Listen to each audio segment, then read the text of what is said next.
Greetings, music nerds, and welcome to Season 7 of the Music Makers and Soul Shakers podcast. I'm your host, Steve Dawson, coming to you from the Hen House Studio here in East Nashville, Tennessee. I'm so glad you've chosen to join me once again as we take some deep dives with a cast of wonderful musicians, producers, and engineers that I've managed to track down and speak to about making music, records, and just doing what they do in their lives in music. Don't forget there's a link to a playlist on Spotify and Apple Music with links to many of the songs we discuss on today's episode. You'll find links to those playlists in the show notes below or at our website. Meanwhile, the show continues to be largely listener-supported. Your help in keeping the show going is always appreciated, and you can do it with a one-time donation or a Patreon subscription, which is a monthly payment of your choice. And when you sign up for Patreon, you get an ad-free version of the show to listen to, as well as getting entered to win a cunning prize pack from our sponsors at the end of the season. Or if you're tight for dough and you still want to help out, you can subscribe for free on Apple Podcasts or Spotify, or just by spreading the word, sharing the show, following us on Instagram, YouTube, and Facebook, and telling all your pals about it. You can get links to all this stuff at makersandshakerspodcast.com. Meanwhile, a huge thanks to the sponsors this season. Please check them out and let them know I sent you. They are Union Tube and Transistor, Spectra 1964, the Deering Banjo Company, Mule Resophonic Guitars, and the Hen House Hang. All right, thanks so much to you for tuning in, and let's get down to it. Happy New Year, music nerds, and welcome to the show. This is episode number 156, and my guest this week is an incredible mandolin player and composer, Mr. John Reischman. Thank you for tuning in, everybody. This week and every week, I sure appreciate you joining me. This is the second last episode of Season 7. I'm going to be taking a little break after the next episode and getting things ready to roll with Season 8, which will come sometime in the spring.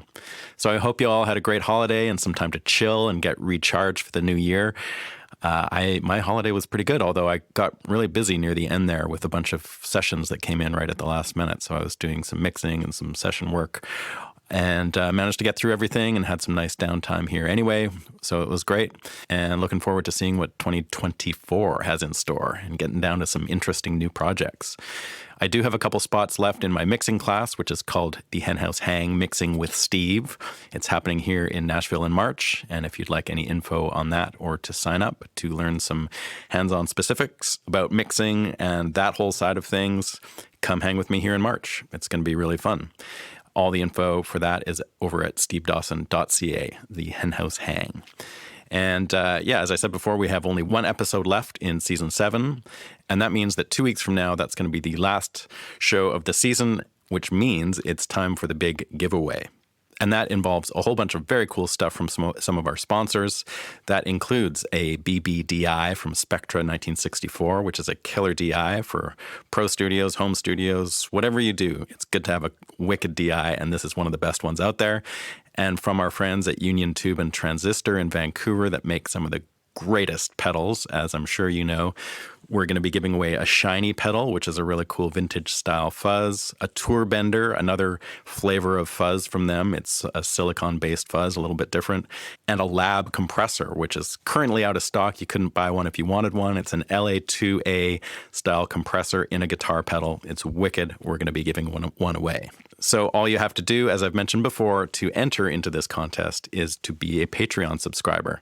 It really helps keep the show going. I have a bunch of overhead and expenses to do with hosting and editing and the website and maintenance, and the Patreon is probably the best way to support the show.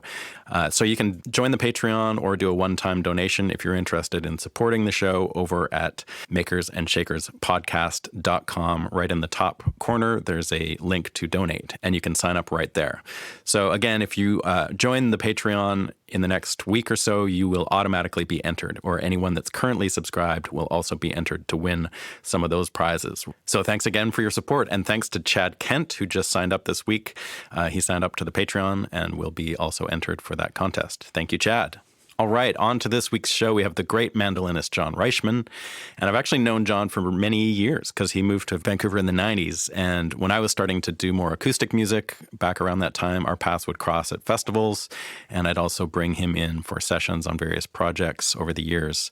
He's a really quiet and unassuming fellow, and in some ways sort of seems to get kind of taken for granted around Vancouver for how awesome he is. But that doesn't take away from his insane skills on the mandolin. John grew up in California and came up in the Bay Area music scene. He joined the Good Old Persons, which was up until that point an all-female bluegrass band started by Kathy Kallick, and I'm pretty positive that Sally Van Meter was in that lineup as well, the great dobro player. And it was a really cool group. And he played with them for a while and then eventually scored a gig in the groundbreaking Tony Rice Unit, one of the ultimate ensembles in modern bluegrass and acoustic music. So John toured and recorded with Tony Rice for a few years and really developed an incredible style that owes almost as much to like jazz, horn, and piano players, as well as different kinds of world music as it does to traditional bluegrass. Although John certainly stands up with the best in the world in any traditional bluegrass setting as well. After leaving the Tony Rice Unit, John moved up to Vancouver. That's where I met him, and that's when around the time that he formed the Jaybirds, and that's a group he's been performing with now for over 20 years. And around that time, when he moved up there, I was playing in a band based out of Vancouver called Tumbleweed for a while, and I was learning to play dobro and trying to make slide guitar work in a bluegrass band to various degrees of success. And Trisha Gagnon was one of the singers in that band, and after Tumbleweed broke up, she joined the Jaybirds. And also in the band is Nick Hornbuckle on banjo, Patrick Sauber on guitar, Greg Spatz on fiddle. Killer band. John also made a solo record during the pandemic, and that's his latest album. It's called New Time and Old Acoustic. It's available now, as well as lots of Jaybirds albums. So make sure you check all John's music out. He also happens to own what many consider to be the ultimate mandolin. It's a Gibson F5 built by Lloyd Loar in the 1920s, and there's a couple hundred were made, and there's quite a few of them actively still out there, famously played by like David Grisman and Bill Monroe. But his seems to be the one that everyone covets. I think Chris Thiele's tried to orchestrate a caper once or twice to make off with it, but to no avail so far. So it was great to reconnect with John, who I last worked with on my album called Lucky Hand a few years ago. But he happened to be here in Nashville on the way to teach at a bluegrass camp and swung by the studio. And it was great to talk about all this stuff, his instrument, his influences, his recordings, and his history. So you can get all the latest info on John and his tour dates for his solo stuff and the Jaybirds over at johnreischman.com. And with that, please enjoy my conversation with John Reischman. So, John Reischman is here. That's exciting. I'm here, and I'm excited. Because we've known each other a long time. And I just happened to ask if you were into it, and you just happened to be here. Yeah, lined up perfectly. That lined up perfectly. So we just had some delicious food, and you mentioned, I want to actually jump in with where we left off. Oh, sure. Because you were telling me about your crazy bootleg tape collection of live things, and then you started talking about meeting Bill Monroe, and that's what I want to hear about. Yeah, well, have all these live tapes and different, memorabilia and recording things on tape. And in 1982, I was playing with a band. I was still in California and playing with a band called the Good Old Persons. And we were booked at a festival in Southern California, and Bill Monroe and the Bluegrass Boys were there. And Kathy Kallick, the leader of that band, had gotten to know Bill through her boyfriend, then husband at the time, Butch Waller, who was very Monroe-style mandolin player, great player. And they got to know him and visited him. So we had access to Bill, maybe that some other folks didn't have at the festival. But anyway, my recollection of this experience is somehow I was in a hotel room it was Bill and I, and we were the only ones playing. We swapped mandolins and played some tunes together. But there were also a bunch of people listening, and someone recorded it. And so people were asking him to play tunes, and different things. And, I was playing along as best I could. And I knew some of his music for sure. I was a big fan. But it was my memory of that time is very kind of clouded because it was so intense. I'm there, Bill Monroe, and I'm playing mandolin too. Yeah. And he's playing mandolin. But he was cool. And I remember someone wanted to hear him play the tune Patty on the Turnpike because he has this distinctive way of playing, and he plays it, and then he says, "Now you can tell right there that tune doesn't want to go any other place but where it's supposed to be." And don't mess with it, man. Yeah, and this way Vassar and them are playing it, that ain't right. Really? And it's hurting the number. Hurting the number. Yeah, hurting the number. Because I guess Vassar, used Paddy and the Turnpike as a vehicle to improvise, which, it's great, but it's not, Bill thought that's not. It's hurting the number. So he demonstrated the right way again, and then he demonstrated the wrong way. But what was the wrong way? It was really kind of random. It was like, he just threw a weird note in there to show that's not right. I haven't learned the tune yet. I'm still kind of nervous about attempting it. But it was like he was just stopped short of saying, and if I ever catch you, Wow. So, yeah, he was kind of a stickler, right? Yeah, for definitely. He had his ideas how things should go. Yeah. But then, my friend John Miller said he was at a festival with his band. It was a contemporary bluegrass band, Country Cooking, or maybe it was Breakfast Special. I'm not sure, but they were playing, wasn't traditional bluegrass music at all, but they were playing some pretty progressive stuff. And he said, Bill's came right up after the set and he says, I heard what you played. Now keep playing those new notes. So, you never knew who you were going to get, I guess. Wow. The crusty Bill or the encouraging Bill? Yeah. But he was... Did you have any other interaction with him? Did I? Yeah. A few times over the years. That was the, most intense one. Uh-huh. And the last one I had was actually here in Nashville when... Todd Phillips, I was here with Todd Phillips. He was recording an album called, it was a tribute to Bill Monroe. Yeah. Called The True Life Blues, and I think it won a Grammy that year. And David Greer and Todd were going to record a tune called Old Dangerfield, I think, or maybe it was Old Ebenezer Scrooge, one of those tunes. And there was a party at Mike Compton's house. So the three of us went over, and Bill was there, and he was just sort of sitting in a room by himself. This party was happening, and he's just and he and David Greer, good friends, and it's weird to think of him as just a guy hanging out in a room. I know. So David says, "Could you show us this?" And he's just kind of almost dozing, wasn't asleep, but he says, "Well, I don't know where they put my mandolin," and I had my mandolin. I said, "Okay, well, I've got one right here," and he picked it up and strummed it. And then he took it and looked at it and, kind of examined it, which I took as, something about the mandolin appealed to him. Yeah. And then he started playing, and he was kind of just in this weird space where he started playing Wayfaring Stranger in this kind of ethereal way. Whoa. And then just over the next, hour, he became more animated, and it ended up where he was out in the middle of the party singing and leading songs. Really? And, yeah. It was pretty great. Amazing. What year would that have been? I think that was probably 95, maybe. Okay. Because Todd was making this tribute, and I think he passed away, before it came out. Okay.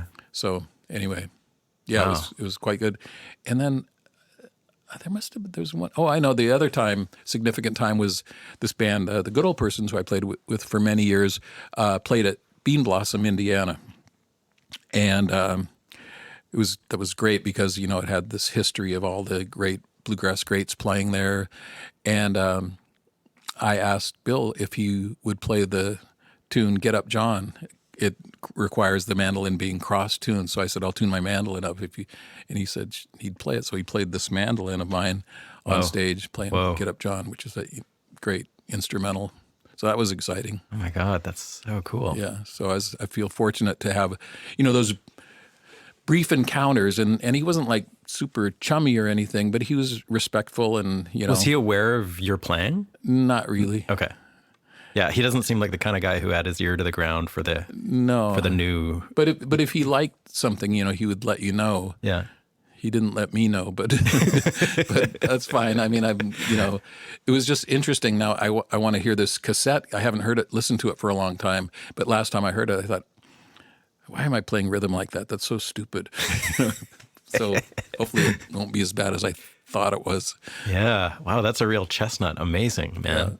So somebody just happened to have a tape recorder there. Yeah, it was probably a cassette recorder with a mic with a wire on it or something. Yeah. And I remember it was Chris Lewis, who lives here in town, who I know from California, and she's a real great Monroe-style mandolin player, and she was trying to learn all that stuff. So, yeah, it was just an opportunity to, go right to the, the source of this music and get a version of some of these tunes. Yeah. So with Monroe, like, I always assume that bluegrass mandolin players, like, that's a bit of a compartmentalization to call you a bluegrass mandolin player, but That's essentially, fine. That's okay. Yeah. I mean, that's a big part of what you do. Yeah, that's right. I just assume that like everyone is heavily influenced by Bill Monroe because he kind of invented the genre essentially and the way to play. Is that true from your either directly or indirectly? Yeah. Because they may have been influenced by mandolin players who were influenced by Bill Monroe. Like maybe they listened to Sam Bush, but not Bill Monroe, but Sam Bush definitely listened to Bill Monroe or David Grisman, and or they might have only heard Chris Thile, but Chris Thile heard, John Moore, who heard David Grisman, who heard Sam Bush, who heard Bill Monroe. Yeah. So it's kind of it all starts with him. Yeah. And for you, like, does that include, where do you fall in that category? When I started, I was more maybe just taken with the music in general rather than mandolin playing specifically. Okay. But then I had access to a mandolin, and that just became my instrument. But I liked Doc Watson a lot. Yeah. And the John Hartford aeroplane record was a big deal for me. Right. And that led me to Norman Blake, and I was really, super Norman Blake fan. Yeah. And Norman played mandolin. And then I discovered, I was just learning tunes, and there wasn't a specific mandolin player that I was really into till I heard Sam Bush. And that was just, I didn't know who he was. I just found this record called the Newgrass Revival. Never heard of him, but I saw on the back of the album that they had recorded a tune by Norman Blake and a tune by Vassar Clement. So I bought it, and I just flipped over the mandolin playing. Oh. So he's probably the biggest, inspiration, at least early on for me. But I heard Monroe records because a good friend of mine who I grew up with, who also plays music, and he was a bit more into the hardcore traditional bluegrass, and so I heard Bill Monroe a lot, and I was always taken with that too. But I wasn't as motivated to learn that real traditional style as much as I was just, I guess, soaking it in, kind of like having that. I definitely respected it and tried to play it, and still try to play it. I love that stuff, and I love all the, history that goes with Monroe in the early days of bluegrass. But at the time when I was a young player, I was more interested in maybe flashier playing. Yeah, which is interesting because that's not really what you're about. No.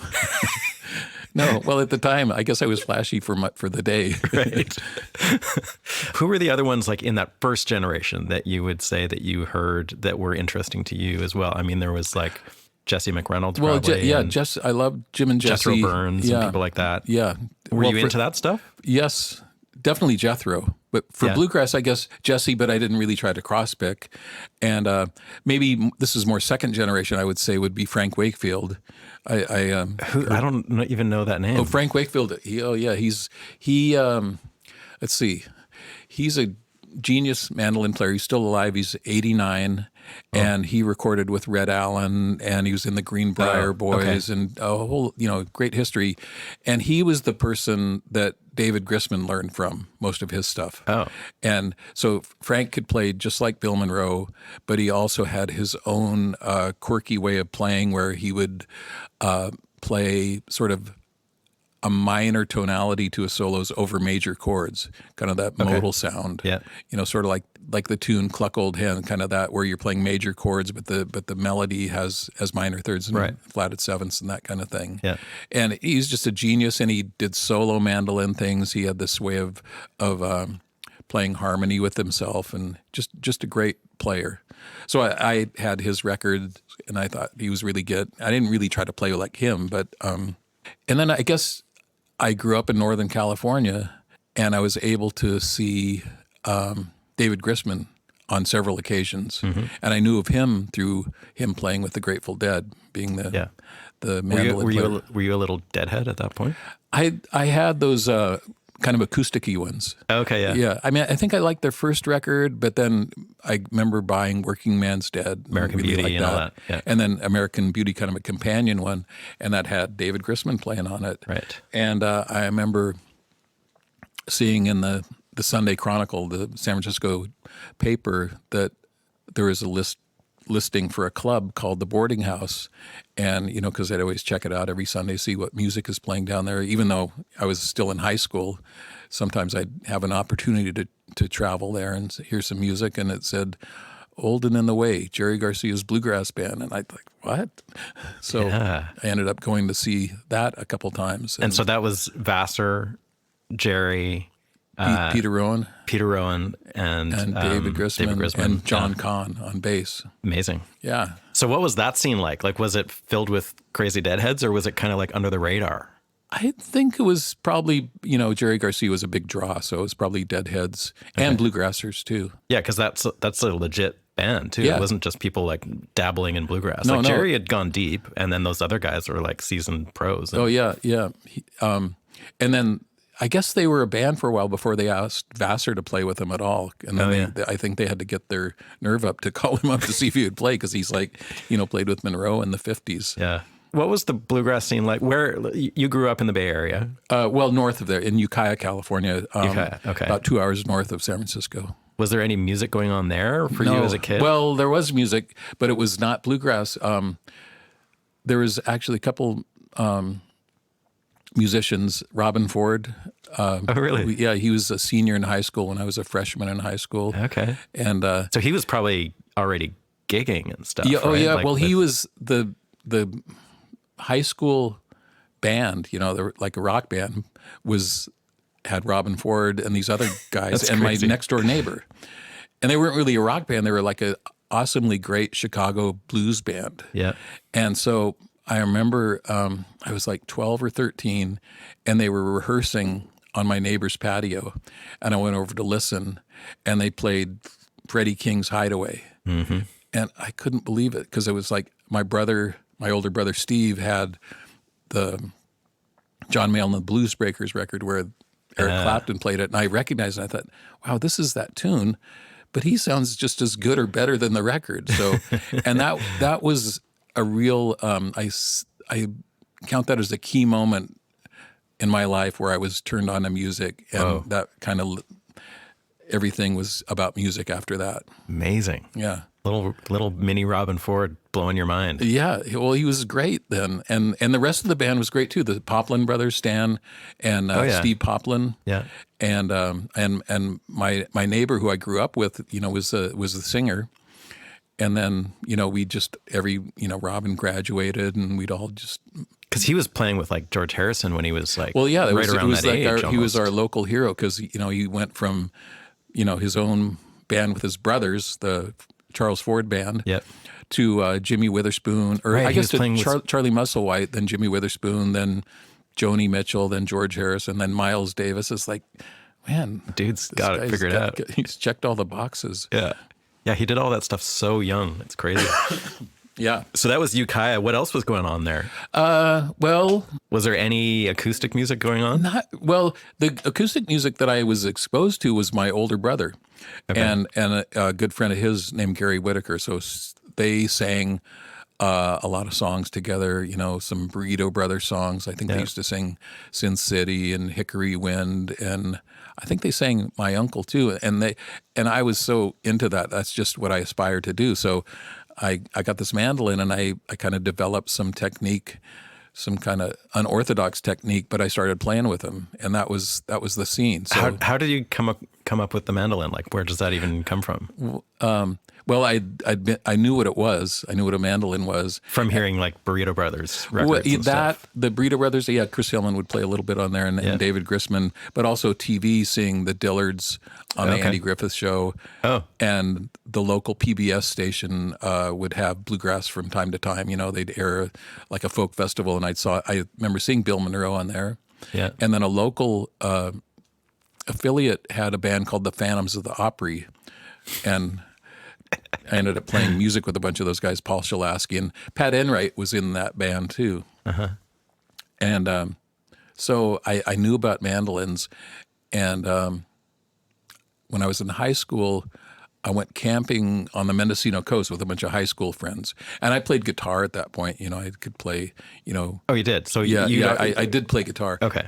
And I had I guess I took lessons on guitar when I was 9, but it never really took. But we still had the guitar, and my brother kind of appropriated it and learned stuff from his friends. So consequently, he came back and showed me some 12-bar blues and Creedence songs, and I was just... Oh, that's funny. I always pictured you as like a young bluegrass upstart, but you were just like a little rock kid. Well, like everybody else. That's what everybody hears, so... So I learned that stuff, and it was like, this is post hearing Robin Ford, so everything was about bluegrass music. So I just tried to play as much as I could, and I remember, the open E seventh chord, and then my brother showed me he was playing a C seventh shape on the 5th fret, and it was the same chord, and it's like it blew my mind. I couldn't believe how is this possible? Yeah. But anyway, I was playing some acoustic guitar, but it was just kind of strummy stuff. Yeah. And then went camping with my friends on the Mendocino coast, and there were some hippies camped pretty close to us, so we went down to visit the hippies. And this guy was playing, I think he was playing a Rolling Stones song, like "You Can't Always Get What You Want," something like it. That's my memory of him. But laying in the sand was this mandolin. Yeah, and I had picked up the mandolin, and it was tuned to an open chord. Oh, like a. It was probably an open G, like an actual chord. Yes, like so like a banjo would be tuned to open, and I was familiar with open E and D tuning from some blues stuff I had learned. Okay, so I started playing. The bass interval was like, so I thought, man, you get a lot of mileage. I can already play this with this instrument, so I just kind of kept that in mind, and then a family friend. Had a mandolin, and he let me borrow it, and I just tuned it to an open E chord. Did you not know how to tune a mandolin? I think there was a pitch pipe, and I thought, G, D, A, E, forget it. I'm going to tune it to the open E. Yeah, and then didn't. So use how long did you keep that up for? Probably a year or two. And I think I realized maybe open G is better than open E, because at least 2 of the strings are going to be proper. Yeah. And then I got a F2 mandolin, old Gibson, that was nice. And I thought, okay, I've got this serious mandolin. I should probably get serious about the tuning, and started using a pick and tuned it. And around that time I had graduated from high school and was going to a community college in Chico, California. And I'd go to class, and do the work, but most of my time was spent learning the mandolin, learning fiddle tunes, and listening to bluegrass. And then, So at that point, you were tuning it properly. Yeah. So I was 18 or 19 at that time. And were you taking lessons ever? No. Okay. You just all completely self-taught. No, I took lessons on guitar a little bit, but all the mandolin stuff was just from listening to records. And so what were the big, like you mentioned Sam Bush, but like the Hartford stuff, or what? Yeah, I liked Byron Berline a lot, like that band Country Gazette. I thought they were a really great band. Yeah. And Byron, he's mainly known as a fiddle player. He's a great fiddle player. Yeah. And I still loved all the other instruments, but he also played mandolin, so I learned some of his stuff. And then I remember seeing Mike Aldridge's first record with the Dobro on the cover. Yeah. And there were some great players on there. And I learned there was a Doyle Lawson solo I learned. So there's a few key solos I would learn and apply different phrases and licks to other songs. And I figured out how you could kind of mix and match phrases and this lick works in G on this tune. It should work in G on this other tune. Right. And then move it around a little bit, because the new tuning, in fifths is so great for transposing. Right. So you're in Chico at college. Did you have any playing opportunities there? A little bit. What was going on with that? Not a lot. It was mostly just Chico? playing. Chico is in the Sacramento Valley, north of Sacramento. So it's inland. Yeah. It's yeah. And I think I was mostly just playing with my own, and then I'd go home and play with friends and whatnot. Yeah. And I remember having a few encounters with some other acoustic players. But that was pretty much it. And then, did you get good pretty quickly? Yeah, I think so. Yeah, because that's all I did. That's all I was interested. So I always say I went to college to learn how to play mandolin, even though they didn't teach mandolin. and that's all I was interested in. So learning these solos and playing with my brother and Gary, the friend, and my next door neighbor, and my friend Kevin Johnson, and we had a bluegrass band for a while. Okay. And so by this point, guitar had just sort of vanished from your life. I still played, no, because I still love Norman Blake, so I learned a bunch of those tunes off his first record and some Doc Watson stuff. Yeah. So... like finger-picky Doc Watson or flat-picky Doc Watson? More flat-picky. Okay. Although I did play a little bit of that John Hurt stuff. Yeah. And that was the guitar lessons I had were fingerstyle guitar playing. Oh, okay. It was the same guy, my friend Gary, who he showed me how to play, Freight Train and some classics, John Hurt tunes, and so that just stuck. Yeah, that stuff sticks, man. Yeah, it's great. I still love that. And I was mostly, I think, playing with family and friends. Moved around a lot, and then I ended up in Eugene, Oregon for college. My brother lived there. And it just seemed like a thing to do at the time. I was kind of, I was young, didn't have any, but I kept going to school. And to do what were you taking at school? It was different every semester.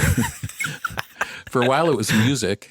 Oh yeah. But then it was all about written music, and it was mostly former band students, and I just couldn't relate to it. Yeah. I was a horticulture major for a while. Oh wow. Okay. Yeah, but I just took stuff that I was interested in. Ended up with a 2-year degree. Yeah.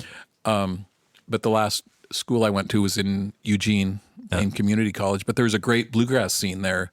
Eugene's sort of like a crazy. I spent a lot of time in Eugene too, and like there's a good club scene there, or there was like in the '90s when I was there a lot, and kind of it drew musicians there. Yeah, well, it's a college town. Yeah, yeah, and so I played some with my brother, and at that point I was really gotten into, I'd heard the David Grisman Quintet and Jethro Burns, and I was really open to that stuff as well as bluegrass. But there was a local band called Good and Country, and a guy named David Birch had been asked to join this band, the Good Old Persons, that I'd mentioned earlier. And this is Kathy Kallick's band. Yeah. So he moved to the Bay Area, and I guess the band was in a state of flux, and they ended up needing a mandolin player, and he says, I know a mandolin player. So I got the call. And I had been aware of that band for years. Well, not that many years. Because they were an all-female band, They started out as an all-female band, and that's the band I saw, and they were great, And they had this blend of bluegrass and old time. Yeah. And then the sound of the band had changed. Sally Van Meter joined playing dobro and banjo. And I remember seeing a version of the band with Kathy Kallick and Lori Lewis, Sally Van Meter, Paul Shalasky, and a guy named Harry Glegian playing guitar and mandolin at a festival when I was still living in Oregon. I thought, man, that's a great band. I wish I had Harry's job because he played mandolin and guitar. Okay. And then 6 months later, I was in the band.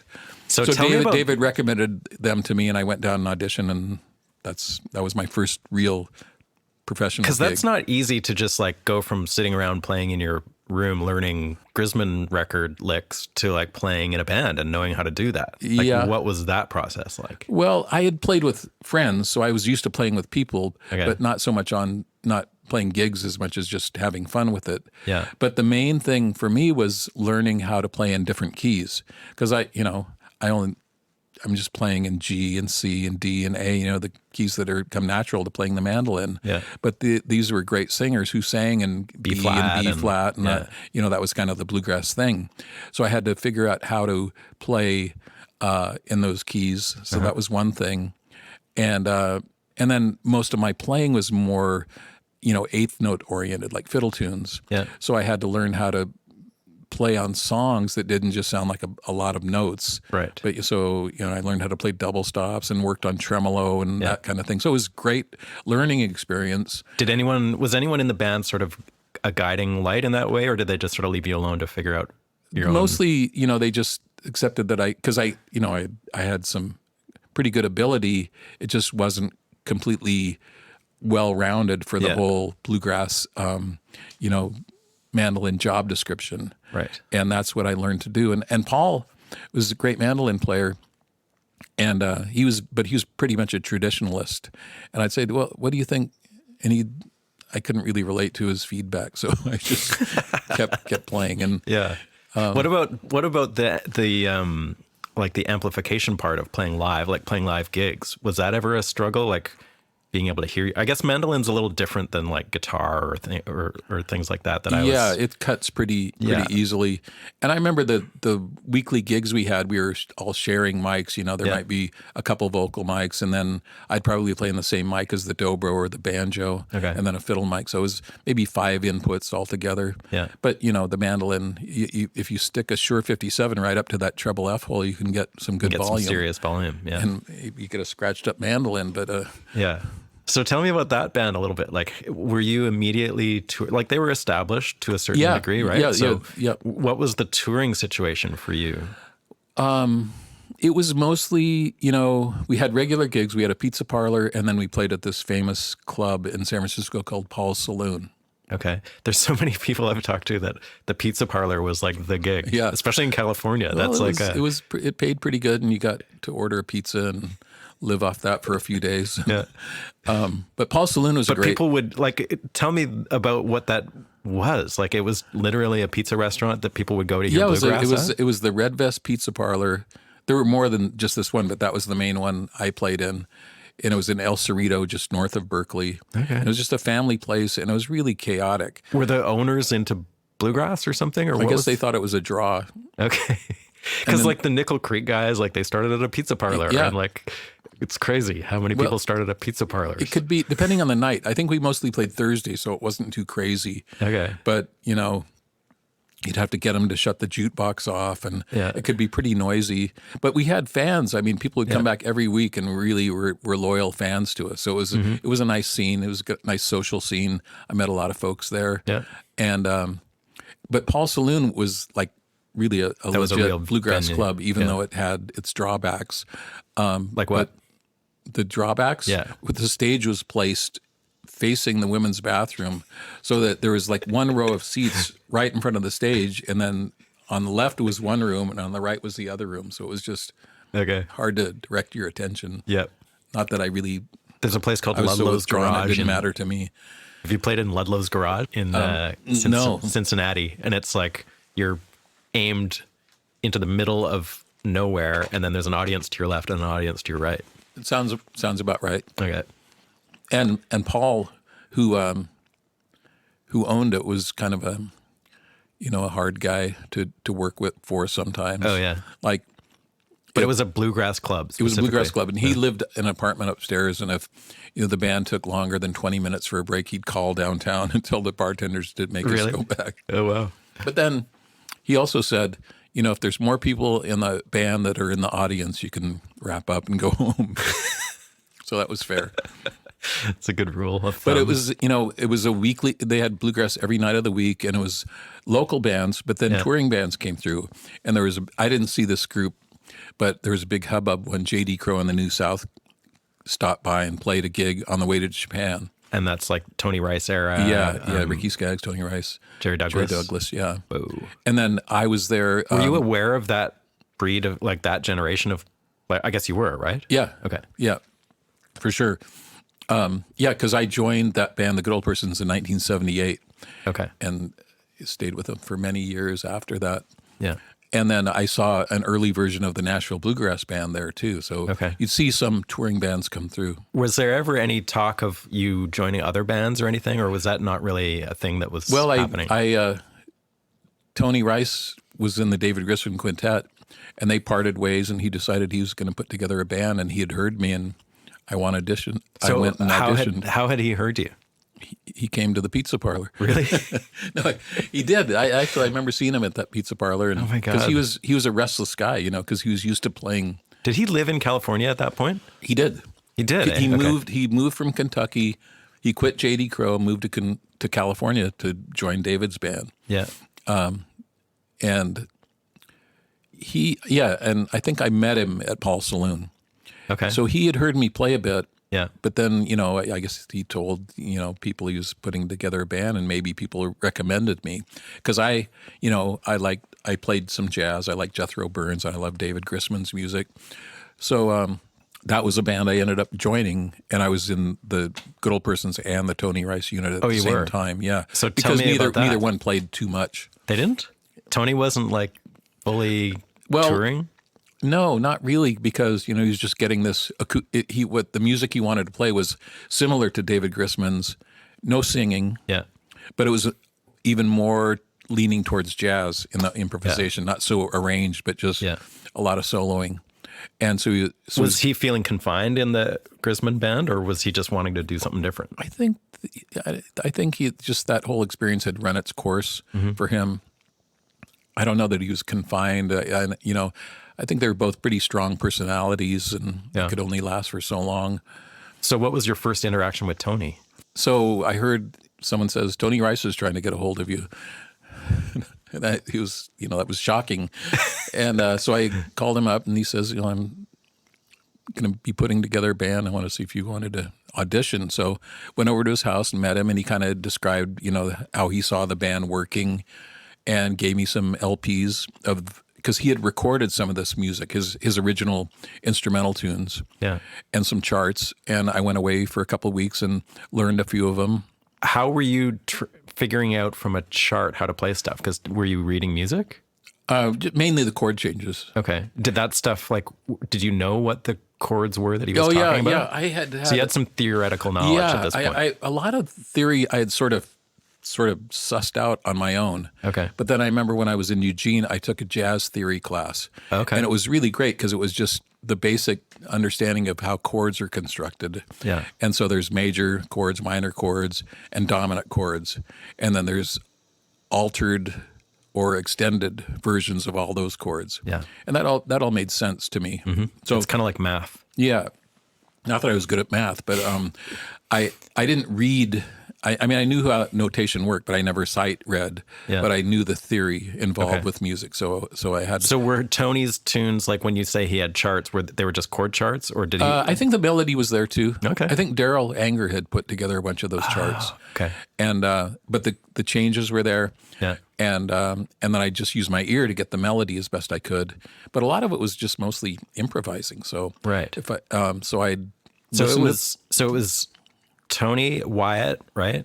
Well, Wyatt was later. Okay. So what was the lineup when you joined? Well, it was always going to be Todd Phillips on bass, but Todd Phillips was away from the scene for about a year.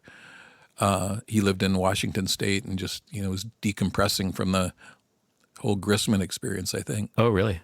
So I went. Well, this will fall into place. I went back after learning a couple tunes and getting familiar with the music, and we played, and it was so great. I mean, I just remember this feeling. He said, I had no idea you could play like that. Well, that's it. I'm not looking for another mandolin player. Which, Tony said that. Yeah. Oh, yeah. Man. It was like, I just felt so That's awesome. Insane. Yeah. And also nervous because it's still Tony Rice, and I'm going to be in a band with this guy. And where did this happen? In Marin County. So you just went down there to audition? Well, I lived in San Anselmo at the time, which is near San Rafael. Okay. And Tony was just, maybe a 15-minute drive away. Oh. Yeah. Amazing. Yeah. So it was real. If I hadn't been in that Bay Area bluegrass scene, this would have never happened probably. Right. So what about the jazz changes improvising? How were you wrapping your head around that stuff at this point in your development? I liked, and I mean, a lot of his music was pretty much the improvisation was over one key center. So it wasn't like a jazz standard that travels through different key centers where you're in E flat and then you're in B flat for a minute, or then you're back in the key of C. Yeah. You know how those, that's too abstract, but a lot of it was just pretty much one mode. So that wasn't too challenging. But then we did do some tunes that had a bit more movement in harmonically. Yeah. And I was big on arpeggios and arpeggiating the chord tones. Mm-hmm. So my solos would kind of start there, leading into scale tones and I knew some altered stuff. And I had learned some more jazz theory from a good friend of mine named David Balakrishnan, who's a jazz violinist who was in the scene at that time, and he still leads the Turtle Island String Quartet. Mm-hmm. And so he showed me some patterns and licks, and I think Tony really liked the fact that you could hear that I was playing to the changes. Yeah. And also I knew enough about the chords that I could voice the key notes of a chord. Even, mandolin's only 4 notes possible, but he really, instead of just kind of that sort of sound, I could get, let's see, what's a good example? So, that kind of a chord. Yeah. I forget what that is now, but There's a sharp 9 in there. Yeah. And something else. Yeah, so I think that was one thing that he heard about my own playing that he had missed with some other players he had played with. Okay. So did that band start playing right away, or did you have a period of time where you were just like jamming and getting it all figured out? Yeah, that's that. Well, Todd was away, so he hired me to play mandolin, and then no one else was around. And he didn't have a fiddle player yet, but he eventually hired Fred Carpenter, and then Todd came back, and we had 3 gigs, and then we kept. That was in December, and then I think in January so it's December of 80, and then January of 81, we went into the studio, and he had a bunch of new material. And so there's that album that I've heard you talk about called Still Inside. Yeah. I can't find it anywhere. I've never been able to find it. What's the deal with that? If you can find a used copy on LP, but most of the tunes were compiled with an album called Mar West. Okay. And the CD is called Devlin. Oh, so Yeah. that's that. Yeah. Devlin is got most of Still most Inside. of Still Inside, and I think most of Mar West. Okay. And Mar West was the previous record that was one of the albums he had loaned me to go and learn tunes, and then Sam Bush is on most of that. And I think Mike Marshall on a couple cuts. So would you go in and like actually learn the heads as Sam had played them, or were you just kind of like using them as a rough outline? I think my memory is that either Tony played the melodies or Richard Green played the melodies because Richard could sight read. Okay. And Sam played the melodies on some of it. I think there was a co-write on one of those. So Sam was mostly playing rhythm and then soloing. Yeah. But yeah, I did learn a lot of the heads. There's this one tune called Gasology, and it's just ridiculously hard to play. And I still practice it. Really? Yeah, because it's such a good, finger buster, little finger exercise. Okay. Well, But yeah, cool. I did learn a lot of the melodies. And then there was new material, so he wanted me to play the melodies on some of it. Yeah. Tell me about those recording sessions. Like, were you guys just sort of setting up in the studio acoustically all together in the same room, or was there separation? Or what was their approach? We were in the same room, but there were baffles. Okay. So we'd see each other and hear each other to a certain extent. Yeah. But there was enough isolation, but there was enough connection also. Okay. And would you go and like redo a solo if you didn't like it, or were you not able to do that? Tony was big on editing. Oh yeah? Yeah. So a lot of times it would just be maybe a whole solo from one take might go to a better master take. Yeah. That kind of thing, or parts of solos. Yeah. I remember overdubbing a couple times on the second record I played on, but mostly it was playing live. Yeah. Headphones and stuff, or just in the room? Headphones, yeah. Were you playing to a click? No. Well, one tune we played to a click. Yeah. On a tune called Mobius Mambo. Oh yeah, I know that tune. Because it had this weird stop that was just, maybe it probably wasn't an issue for Todd and Tony, but maybe the rest of us were having a hard time. But So that was the only one. And the click was like relentless. Yes, it is. At that time, it was. I call it the enemy. Yeah. Well, I mean, there's good clicks you can get now. You can put the click just on the the tone of it, backbeat, you but just the tone of it was, Yeah. and it was loud. But if you you listen back and it doesn't sound mechanical. How do you actually, in those days, how did you get a click? Did you have to record like a metronome analog? I can't how did you remember. do it? I don't know. I was just looking at the Neumann microphone, hoping for the best. Like, it's such a second nature now if you're going to use a click, but like in those days, I feel like you would have had to have recorded a metronome or something. It wasn't I don't remember. It was a tone that was like very insistent, almost like a wood block, but more metallic sounding. Brutal. Yeah, it was loud. But the track sounds great, I think. Yeah. So anyway. Oh. And did that process change at all through? So the next record is called Backwaters, right? Backwaters. Yeah. Was it the same kind of process, same studio, same? Yeah. Although kind of Wyatt had come in to play rhythm on some of that stuff. So tell me about that whole dynamic. I guess. Well, this is a funny thing. When I first joined the band, there were some ballads, some really beautiful ballads he wrote, and he knew Tony or Wyatt? Tony. Tony had, yeah. Tony, yeah. And he knew I played guitar, so he said, well, what do you think about trying to play guitar, rhythm guitar on some of these? And he showed me the voicings, and there are a few gigs early on where I'm on stage playing guitar with Tony Rice. And not only that, he had I don't know if he played my old D18 on those, but it was, since I wasn't really a guitar player, it was his old D18. Whoa. Clarence's old guitar Like was guitar. easier for me to play, so he let me play that guitar. Oh, shit. I remember thinking, this is so bogus. What am I doing with this guitar? But that didn't last too long. But I think that's where the idea of Wyatt coming in, where, Tony could have the nice full voicings on some of those songs. Yeah. And Wyatt was, 16, and he could Oh my play. God, really? He played great lead, but it was more in like Clarence bluegrass stuff, Clarence White style bluegrass. Yeah. Were the roles clearly defined though? Like, I mean, it was Tony's band. He was and Wyatt was strictly like a rhythm guy, essentially. Okay. Yeah. And I think they'd probably both play rhythm, when someone else was soloing. Yeah. And then Fred was still in the band, but Richard Green played on a few of the cuts, and then they both played on Green Dolphin Street, this jazz standard. Yeah, there's some and you guys do My Favorite Things is on that, right? Yeah. Like so you were definitely like exploring the jazz standard world. Well, yeah, and Tony, that's all he listened to for the most part. You know, he this really intense, piano trios.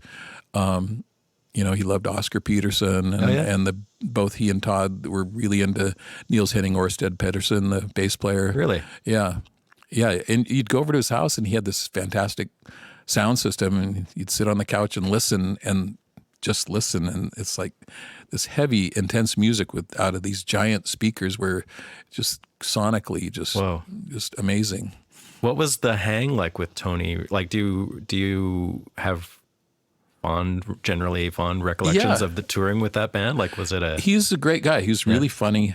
I mean, he's an intense guy too. So it's kind of like his world that I just entered. Yeah. I didn't feel like there was maybe a lot of give and take, but I liked him as a person. He's cool to hang out with. He'd get, a little grumpy, if things weren't in tune, but generally he was just very positive. Yeah. Towards me and my playing, we stayed after he moved east. We stayed somewhat in contact, but if we'd see each other, he was just super happy to see me. Yeah, and he cited Backwaters as being his favorite recording. That's a great record. Yeah, well, yeah, I was happy to be part of it, and I'm proud that he thinks one of the recordings that I played on of all his recordings. Interesting. What do you think he loved about it? Just the way it sounded, or like the performance I think the way it itself? sounded. I think he liked his own playing. I think he liked the material. Yeah. I think just the whole package. He kind of, to my recollection, didn't really do that again, where he was pulling out like actual jazz standards. No, I don't think so. He went to like hardcore bluegrass after that. Kind of, or more folk. Yeah. Hard folk bluegrass. Right. But yeah, and then later on, he'd book gigs, and they'd still play My Favorite Things, and some of his tunes like Devlin or Manzanita. But that was the end of that area where it was all instrumental performance. Because, I remember the whole time, every gig, someone would want him to sing, and he just wasn't into it for that context. He didn't, he thought, if he's not singing in a bluegrass band or with other singers, I guess, he didn't want to do it. He mainly wanted to play these original instrumentals or covers that he chose in an improvising unit. Okay. Was there ever any blowback on that? Like, would you show up at a gig and the promoter, like it wasn't what people were expecting or something? No, I don't think so. Okay. It was just the Tony Rice unit. No, it was just, was presented as the Tony Rice unit playing instrumental music. And do you remember some of those gigs being like really spectacularly good musically for you? Yeah, we'd play, every 6 months or so at the Great American Music Hall. Yeah. And the very first time I played there, it was pretty intense, getting ready to play, because that's where I had heard so much great music, That's where I heard Byron Berline and Country Gazette, and then heard Joe Pass play there, and all these greats, and Stefan Grappelli. Yeah. So it was the venue for acoustic music. Right. And the Grisman Quintet, I saw them many times, and it was like, okay, here I am. I'm on the stage now, and I'm playing with this guy. Yeah. But somehow I just was able to get through it, because playing with Todd and Tony and Fred it was just we had rehearsed so much, and those guys were such good musicians that you just sounded, you couldn't help but sound better than you ever have sounded. Yeah. I guess I think I said that correctly. Are there any live records made in those days? No, there's a YouTube of a gig we did at McCabe's. Okay. Ironically, I don't think that was our best show, but that's out there on YouTube. Like a good quality? I think Or it's is it okay. just like some dude with I'm not sure that the guitar's loud. I can't hear the mandolin so much, but... And you guys were all, like, what was the live amplification situation? Was it all into one mic? No, we You all had individual individuals, mics, but Tony liked to set up close to each other, which is I still prefer that myself, being as close to the other musicians as possible. Yeah. And there were monitors, and he liked to use a AKG 451. Yeah. Which, if the sound man wasn't good, could be problematic. But and then I can't remember what the rest of us used. But probably like 57s and things like that? Or? No, they were condenser mics. He encouraged me to buy the Sony mic he thought it was a good mic for the money. Okay. I just thought it sounded a bit bright. But anyway. Well, bright can be good in a live situation where you need to cut, I guess. It's just I didn't like the sound coming back in the monitors usually. So you would get, wasn't that ever problematic, having monitors coming back at you with live mics everywhere? Yeah. Okay. So you had your fair share of we'd sound check but the sound man was Gary, and I think so, a lot of times Tony would hire a sound man too. Uh-huh. So you'd have I think as often as not. The first gigs, Bill Wolf was doing live sound for us. Yeah, those first few gigs. Yeah, and then other folks after that. Wow. Do you still do that with monitors and stuff? No, I try to not use monitors. Yeah. In my bluegrass band, the Jaybirds, we've done a few different things, like from one microphone to on-instrument DPA, wireless mics, and then we have a in-ear rig, but I could never warm up to that. So, really? So that's part of why I like to be close to each other, because if the room is, adequate, you don't need monitors. What about outdoor though? Yeah, and then now lately, what do you do if Jaybirds now are going to play at a festival? What do you do? We've added wedges a little bit, a little bit in the wedges. But this festival I just played, it was with a different band, but essentially the same lineup playing in the mics, and we had monitors, but I could hear the house sound so good that you didn't need them. Yeah, I mean, I think the little bit of monitor helped just for the direct, response. Yeah. But tonally, what I was hearing back, I like hearing the mains. Uh-huh. So if we set up close together, I'm in the middle pretty much, or close to the middle, so I can hear everything pretty well acoustically. Yeah. And I guess with Tony, he projects so well that's what I always found amazing about people like Brian Sutton and Critter and stuff is when I'm in a room hearing them play, the projection they can get out of an acoustic guitar is insane to me. Yeah. I can't do that. It's crazy how they trick. Can. Yeah, it is. Or not a trick. It's just a skill. It's a skill. But it comes from playing bluegrass at a young age, I guess. Yeah. If you guys were all on stage playing into individual mics, would you have to move up and down the stage to mix yourself, or would that be the job of the sound man? Or? Oh no, we'd work the mics. Okay. Yeah, just like a bluegrass band would. Yeah.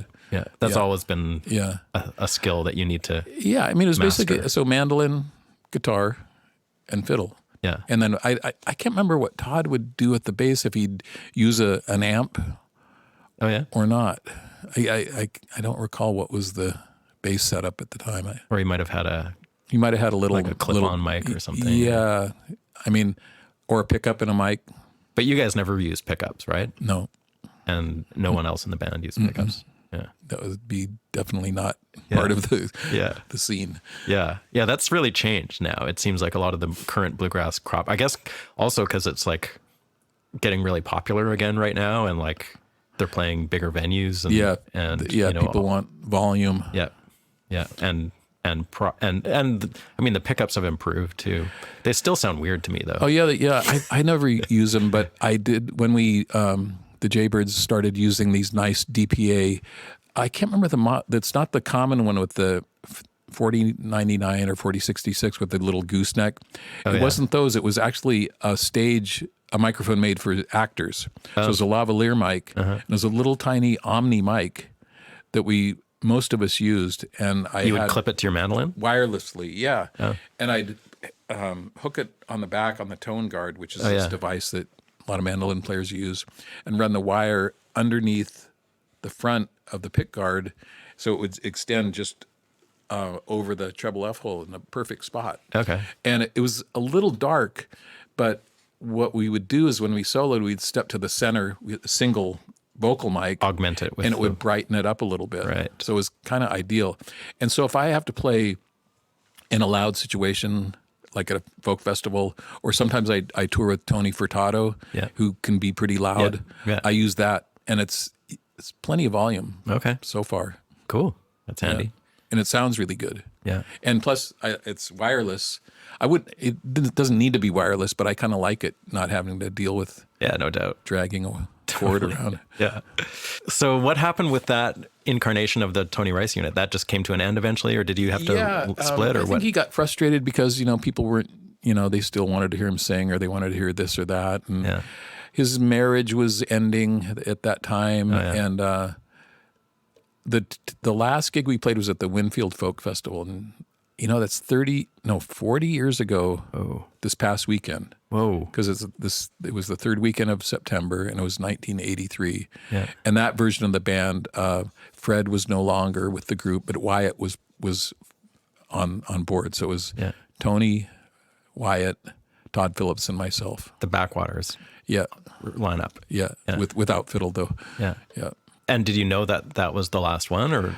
No, but it was just like, the writing was on the wall that it just, and then, he made, I think, the wise decision to move back east and start singing, but the material was not straight up bluegrass all the time, because it was that same lineup, two guitars, because Wyatt was still in the group, and then Jimmy Gridsrow was the mandolin player, and he was a great tenor singer. Okay. And then Mark Schatz came on board because Todd wasn't going to move back east, I guess. Yeah.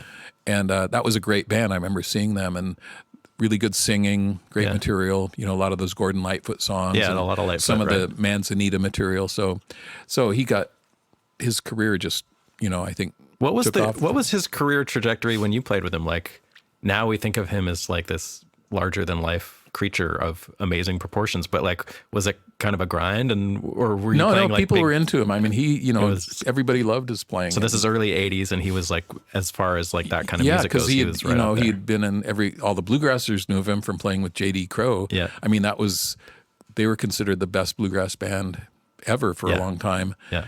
And then he went from that to playing with David Grisman, and that brought him all these other fans, from this, I guess, Deadheads and, jazz fans. And I mean, he's no denying he's a fantastic musician. I mean, both rhythmically and his lead playing. Yeah. So he was a big deal. Okay. And he was playing on Emmylou Harris records and things like that. Yeah. So tell me about your move up to Canada. Like I grew up in Vancouver, and I was aware of you from pretty young age being there. Like, what brought you to Vancouver?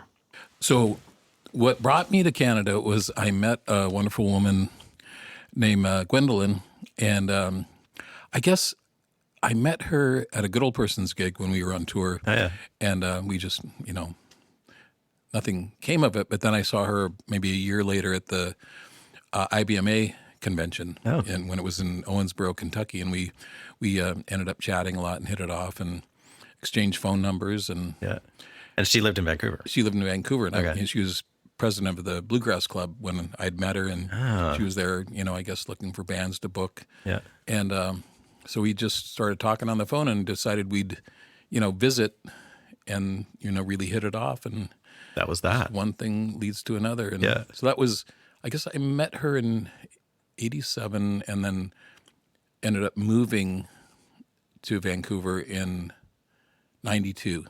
Okay. So 31 years. Yeah. And I was, things were kind of winding down for me I was gigging and still playing with folks in the Bay Area, but it seemed like it would be an easy move for me to moved to Canada, and if I needed to come back to the States, I could not that far. easily. Yeah. And I had played enough in Vancouver that folks knew who I was. You know, Oh, you had? yeah, there was like I got gigs right away and some recording sessions right away, and just people knew, you know, of me through Tony or through the Good Old Persons or just for whatever reason. Yeah, like since I was starting to play, like in the mid '90s, you always seemed like a very busy fellow around town, like more than any other mandolin player. Yeah, I guess. Yeah, that there was. Well, I mean, Jesse, who you used to play with, he was the only other name that came up for mandolin Right. at the time. So, yeah, I stayed busy playing around town, playing, you know, Canadian gigs, but still going back and, Yeah. you know, for recording projects or whatever in the Bay Area. Was that a struggle ever, like just trying to find work at first, or figure out what to do, or were you just kind of finding good situations I to? think I taught a lot, you know, to private lessons, and then a lot of times I would just fly in and out of Seattle. And when I'd fly, if I had a gig in the Bay Area, I'd fly back to Seattle, teach maybe, you know, 4 or 6 lessons to private lessons around there. Yeah. Then get on the, you know, the quick shuttle and Yeah. head north, and Yeah. then I'd be there, and then I'd teach lessons there and play whatever gigs came my way. Okay. Cool. And there's, you know, a good bluegrass scene in Vancouver, so I'd play with local folks. There was actually, like when I was getting into like hearing bluegrass for the first time, like I didn't come to it early on or anything. I sort of came to it as a young adult, I guess. But in Vancouver, there was like that Granville Island Bluegrass Festival. Yeah, that was like pretty heavy. Like I Right. saw, you know, Every Daryl May, Anger and- there'd be 3 weekends of bluegrass at Granville Island. Yeah. Ironically, they pulled the plug right when bluegrass got popular after Oh Brother, Where Art Thou? But anyway, be Classic that as it Vancouver may. move. But I ended up playing with a lot of folks, and I you know, I knew of you and Jesse playing, and so there was a good scene. Yeah. And I was interested in jazz and world music and Latin music. And there was tons so of that. I'd play with some of those folks too, like Yeah. Celso Machado, the great Yeah. Brazilian guitarist, and Sal Sal Ferreras. Ferreras. And Yeah. so it was pretty cool scene, Yeah. and still is. Yeah.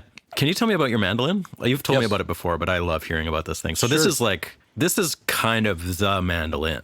If you're gonna own a mandolin, this is kind of the one. You mean the specific one or Yes, this I model? do. And I know it's coveted, like Yeah. the model too, but within the Oh, yeah. model. Yes. Tell me about the model, but tell me about this specific one. Like I know, like basically Chris Thiele wants to rob it from you, and Yeah. and yeah, You like please to pry my enlighten cold us. dead fingers. It's a Gibson F5 master model, and it's one of the, you know, first the original era of these F5s, which were introduced by Lloyd Lohr, who was the acoustical engineer at Gibson at the time, and they had some innovations like first F holes and an extended fingerboard and different things. So there was really, you know, kind of a step beyond what they had built. I guess the top of the line mandolin was an F4 prior to that. So this was pretty different animal, even though it's still a Really? mandolin. Well, just the sound hell, the overall tonal sound you get from is different. Okay. Longer scale. What I mean, year- no, the what year scale was is the same, this? but the neck is longer. Oh, So they were introduced in 1922. yeah. And he signed the labels for the most part on all of them How many were there? through 1924. So like just over 2 years. And there's not a final number. I mean, I don't know that the record keeping was that great, but this was the F5, but at the same time they introduced the H5 mandola and the K5 mandocello and the L5 guitar. So whole there family. were all the master model line, and maybe there's of those instruments, maybe there's 350, but sometimes they surface. You know, they come out of the woodwork. Yeah. But So you know, and where did this one surface? where did this one surface? This is in California. Yeah. When I was living there playing with the Good Old Persons, I'd heard through the grapevine that there was a lore. You know, that's generally people call these mandolins lores. What year would this be? 1981. Okay. There's a lore for sale at Leo's Music, which was pretty well-known music store, and they had an acoustic vintage collection, but also a lot of high-end audio gear. Okay.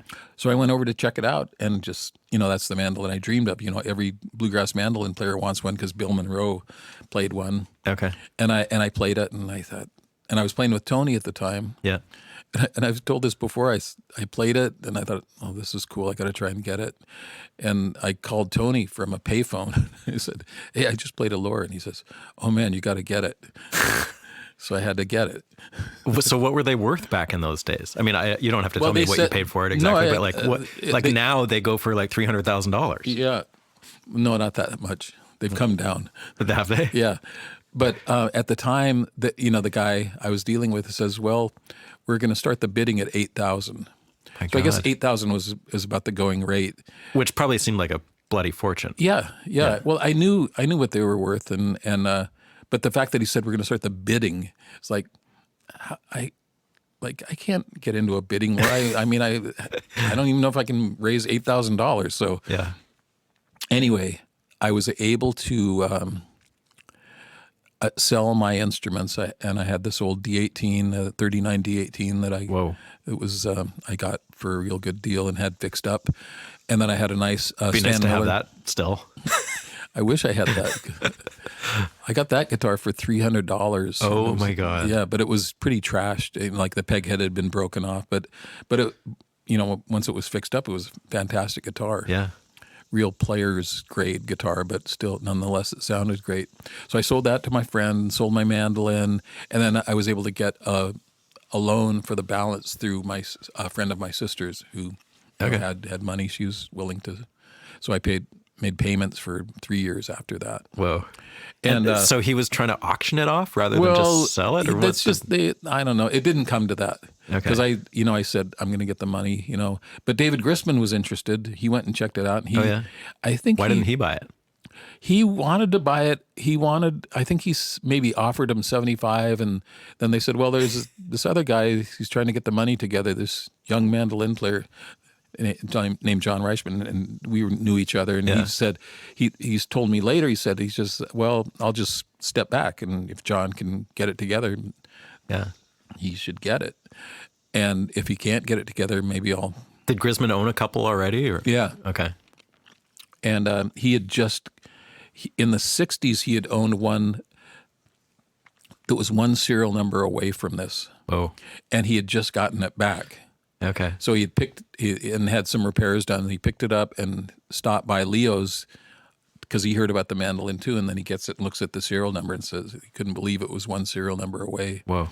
So he thought he'd try and get it, but then he stepped back, out of respect for, me trying to get it together because he was pretty fixed for mandolins at that time. Yeah, I bet. Not that matters, Everybody wants more mandolins. Yeah, right. And I knew it was a great instrument, but just the more I played it and the more people would respond to how it sounded, just people thought it was a great instrument, and including me. So what is it about a mandolin that makes it so great? I guess the tone, this was pretty balanced, although it has a nice low end that a lot of those instruments didn't have. Uh-huh. And in fact, some, people who are really into Lloyd Loars, this is not necessarily their favorite tone for a mandolin because they like the mid-rangey, trebly sound. And it may be, I suspect that I had a new fingerboard put on it right away because I was used to a very severely radius board.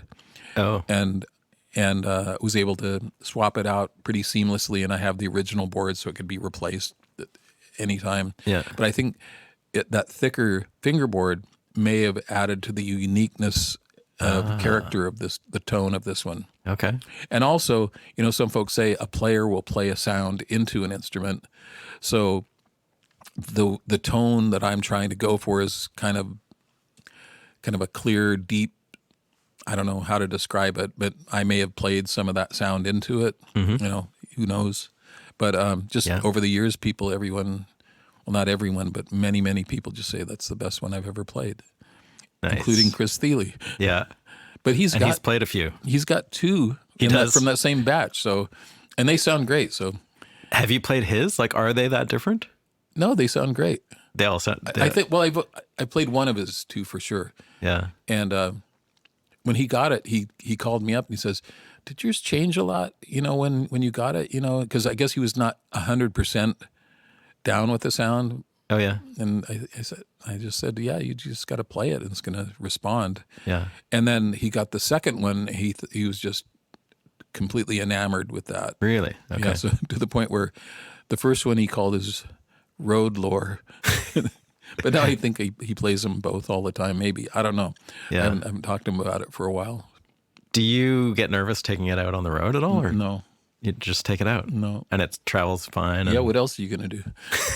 I mean, a lot of people have retired their valuable instruments and take, like a reasonable facsimile out. No, it's a small mandolin. It's easy to keep track of. Yeah. I have this especially nice early Hoffy case that's light. Yeah. And so it's almost like I'm just super aware of it, Yeah. And if it was at home and I was away, I'd worry about it, the house burning down or something. Right. Okay. Yeah, that's beautiful. Yeah, I feel super fortunate to be the custodian. Yeah. Do you get people like wanting to buy it all the time? A couple times people have offered, and I'm always insulted when they say, Really? I'm not going to sell it. Yeah, it's sort of like it feels like it's your thing, right? Like it's it's my voice. Your voice. Yeah. Yeah, for sure. And I have other nice mandolins. I have a beautiful Haydn F5. It's just a great instrument. And I do play that on occasion. And I have a nice Gilchrist sort of pattern after a junior mandolin with a round sound hole. And that's a nice different tone. Yeah. And the Haydn sound's a bit different too. But I'm just so familiar with what this mandolin does and the sound I can create. It's just just makes all the difference. When you arrange like solo mandolin stuff, which I've seen you do, and it's really cool. Like it's really kind of different. Or playing in a very minimal setup, like with a duo with like a percussion player or things like that. Mm-hmm. Do you how much of that kind of stuff do you work out on your own as far as like an arrangement of a standard or? Well, there's a few like chord melody things that I've worked out, an arrangement and, that I'll play. I've seen you do like Somewhere Over the Rainbow. I think you did a really wicked arrangement there's of that. There's not actually a lot. I don't play too much solo, but there's a few. I really was taken with chord melody, from jazz guitarists and Jethro Burns could play that way really well. So he was the main mandolin inspiration. Uh-huh. And I just tried and get the voicings and practice it so I can make the moves as much as possible. I did a YouTube video of Yardbird Suite. Oh. And I'm playing, the whole head and chord melody, and then I go to single notes. Yeah. And then after that, there's not much more for me to do, but I figured out some other things to do, and I did. It's just one take, and it turned out pretty nicely, and I'll come back to chords. Uh-huh. So it's somewhat inspired by Wes Montgomery, where I read this thing where he's described his soloing as starting typically with single notes, then moving to octaves, and then moving to chords. Interesting. And that's what on that Tony Rice record, Backwaters, we did on Green Dolphin Street. Yeah. And I decided I'm going to try and do this. So cool. First part is single notes, and then I end up playing the melody in octaves and then chords to a certain extent. Right. Is there a precedent for playing some of those jazz changes on the mandolin? Well, or are you kind of coming up with your own voicings? No, actually, this one voicing is a voicing I learned from Jethro Burns at a party one time. Oh, so you actually hung out with him? Yeah, just this one time, which was great. It was one of the greatest nights of my life. But really? But it's a 3-note chord that can be many other chords. So it can be E minor 7th, or a G6, or a C9, or a A7 sus4. And that 3 notes, so here it is I'm thinking of it, C9 to C6. So it's the same shape. I've just moved it up from the 3rd fret to the 8th fret. Yeah. And that's a major 7th voicing. Yeah. I guess I'm getting that looks like that looks like a 9th chord on the guitar. Yeah, it's a dominant chord. It's a E flat 7, D7, and just adding.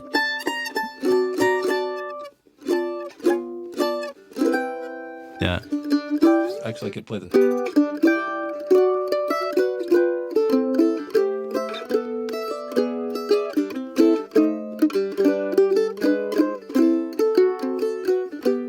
That's Beautiful. something I worked up long time ago. Yeah.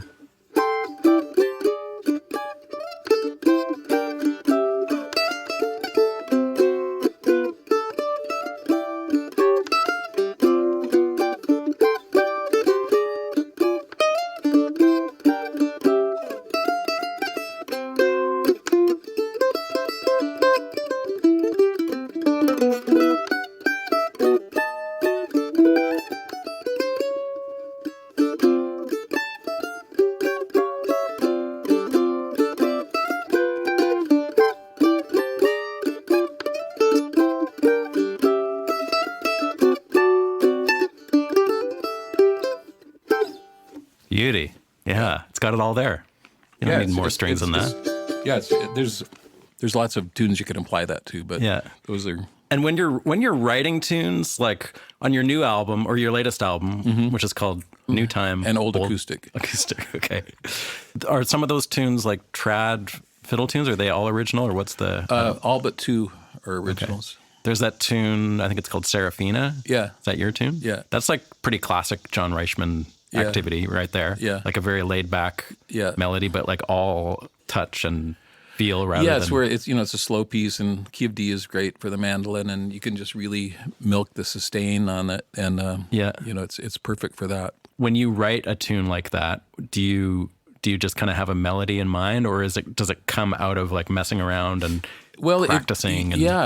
All those. Like sometimes, like that was just, I was sitting with the mandolin and the first bit of the melody just kind of laid out, and I just took it from there. Mm-hmm. And I completed it pretty quickly. Mm-hmm. And then sometimes I'll just be out walking, and a tune will come into my head. Okay. So I've written a bunch like that. Yeah. And then some are. And then do you go right back and like figure it out on the mandolin, or? I'll get my phone out and sing it. Oh yeah. And go la la la la. Oh yeah. Yeah. Okay. And to just. Actually, I've realized what I have to do when I do that is I'll sing the arpeggio of the home key, just to hit, because otherwise it's context. Just like, what the hell? And so that's one way and then playing around, and then sometimes I'll think of a concept for a tune and try and do something. Yeah. But usually that's not as successful. Okay. And on the latest record too, there's a lot of you have a lot of guests and stuff like that. How did you pull that off? Like did you record that here or something? Like no. Chris Eldridge is on it, Molly Tuttle's on it. They recorded it here. No. Okay, so you sent files around. It was kind of started pre-COVID, and then COVID happened. I continued making the record remotely. Yeah. So the first couple sessions were in the studio in Berkeley, and it was Molly Tuttle on guitar, and Alex Hargraves on fiddle, and Max Schwartz on bass. Uh-huh. And then Allison DeGroot added banjo later. So I had this idea, I'll get all these guys when they're home for Christmas, because Molly's from the Bay Area, so I knew she'd be around. Had you known her from before? Yeah. Okay. Yeah, her dad, Jack, was part of the bluegrass scene when I was there. We played gigs together and whatnot, and then saw her come up as this great musician. Yeah. And she played gigs with her a little bit. I hired her to play with the Jaybirds for a tour. Oh, really? Yeah. Okay. And we stayed friends, and she likes all my tunes, so she was definitely into it. And Alex is someone I just had admired his playing, and he's a great guy and just brilliant player. And then Max was someone I'd from Berkeley, I guess, and he was a great bass player. So those. That was the initial session, and then I did one more live session with Sharon Gilchrist playing bass, and Mike Witcher, the great dobro player, and Molly's younger brother, Sully Tuttle. Okay. And then things shut down, so I tried to figure out how can I keep this going. There was one tune that's a trio, and so it's Trent Freeman, who lives in Vancouver, and Nick, who lives close by. And I thought, I'll play octave mandolin, so we'll just have this trio presentation. So that was live in the studio. But then a lot of it was just start with just me playing rhythm mandolin to a click. And then I'd go and add the lead mandolin and keep the rhythm and just send it around. And then the one tune in particular, I'm really happy with the way it turned out being a remote recording. It's called Cascadia. Oh, yeah. It's kind of a new acoustic-y thing, and sent the files to Todd Phillips here in Nashville, and then Chris Eldridge. And for a while, they thought maybe they could do it at the same time, but they both ended up recording the parts without hearing each other. Really? Yeah, and it actually sounded great. Oh, so you put it all together? Yeah, they didn't have the context. But then Todd crazy. went ahead and adjusted some things, but still it was pretty. And then Trent added his part, and it sounds pretty organic to me. It does. Yeah, I wouldn't have known that, actually. Yeah. I think we all got kind of good at that a little bit during And there that was one tune, era. or two tunes where it was the first ones I recorded after, the pandemic started, and I was in Edmonton with my wife visiting her brother, and Chris Jones, great bluegrass guitarist, spends a lot of time just north of there. Oh. So I asked him to come down, and we played guitar and mandolin together, but with people adding their parts in mind. Okay. So it was a little less weird than playing just to a click. Yeah. Or, playing mandolin to a mandolin rhythm. Yeah. Because it was two guys, playing. And those, I'm happy with how those turned out too. Uh-huh. So I tried all different things, but ultimately I just, persevered and came up with this record. Yeah. How do you approach making a record? Like, does it feel like time at a certain point, or do you just do it because you kind of want to just have a new project to sink your teeth into? This last one, I felt like it was time, know. That was one thing, is I had a few tunes I wanted to record, but it was one good thing about the pandemic is it allowed me more time to write more tunes, because I didn't really have an album's worth of originals. I was still trying to come up with stuff, and I just had all the time in the world to write these tunes and then record them as I could. Yeah. But for the next project, I don't know. I have these different ideas. Like, I thought about maybe recording a series of EPs that are stylistically different, like one that's a bit more jazzy, or maybe one that's a little bit more of the Latin music I like, one that's even more bluegrassy than these most recent ones, and maybe not even, just not making physical copies. Right. That's a thought. I don't know what I'm going to do, really. That's a good thought these days. Yeah. Yeah. So, and then just... And what about the Jaybirds? Like, the Jaybirds are definitely due for a new record. And it's been a while, right? 5, 6, 7 years? Jim Nunley was a guitar player for the longest time, and he left 6 years ago, and Patrick Sauber joined. It's a great addition. And he lives in L.A. or something, doesn't he? Yeah. And he played on a couple cuts on the last record we made, but we don't have a full project with him. So I think that'll be the next thing I focus on, is trying to get this Jaybirds thing together. Yeah. So that's him, Nick Hornbuckle still. Yep. Trisha Gagnon on bass, and Greg Spatz on fiddle. Greg Spatz. So it's been the same personnel except for one person for 24 years. Yeah. It's amazing. Yeah. It's a great band. Thank you. Yeah. I think so. Yeah. I love those guys, and I love playing with them, and it feels super, it feels like family. Yeah. And they're great musicians, and yeah. So that's probably the next thing that'll happen. And would you record that in Vancouver, or where? I think so. Yeah. I don't, there's different things I've been wondering about, but there's a studio that I recorded at some of the stuff for this record that I like quite. Afterlife, do you know that studio? Yeah. Yeah, that used to be Mushroom. Yeah. I found that room really, considering the fact that I was just playing by myself and playing to a track, the sound of just the room acoustically was inspiring to me. And it's a big space. And it's a big space with a really high ceiling. Yeah. Like 50-foot high ceiling or something. I don't know if that's what does it, but... It probably contributes in some way. Yeah. And I like working with John. I know there's other great studios like, where you work, and... I don't have any allegiance to any place anymore like I used to. I used to work at the factory all the time, which is now called Hipposonic. Right. And that's where we did that thing. Last year. That's a great studio too. It's cool. It's nice to see it back, because it was gone for 10 years. And I've recorded at Mushroom, and I enjoyed that too. Yeah. But something about that Afterlife in that big old school room is just, and there's a nice big isolation room where the fiddle can go, where it's not a closet, but actually a room that's going to sound pretty good. And it's more affordable too than the Warehouse or some of those other places that are getting a little pricey. Yeah.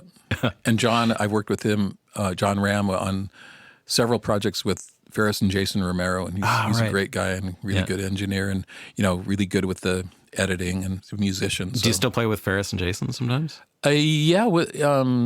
I played on their most recent recording and play gigs on occasion. Yeah. I'm going to sit in with them a little bit at this festival called Wintergrass this February. Cool. I'm going to be there with this other band I have, a very part-time occasional band, and that's called John Reischman and Old Acoustic, and that's doing a lot of this more instrumental music. Yeah. Then the Jaybirds is more of a straight-up bluegrass singing presentation, but this group is pretty great. It's that bass player, Max Schwartz, I mentioned, and Trent Freeman, and a great multi-instrumentalist named Brian McDowell, who's playing guitar in this context. And we played a little bit already this past summer. So what tunes are you doing with that? A lot of the material off this new recording. So a lot of your tunes. Yeah, my tunes mostly. Yeah. And not just, the old time and bluegrass oriented stuff, but more of the new acoustic stuff as well. Yeah. Wicked. We dusted off a tune I wrote called Birdland Breakdown that I recorded with Tony years ago. So that's on that record that I can never find. Yeah, that's right.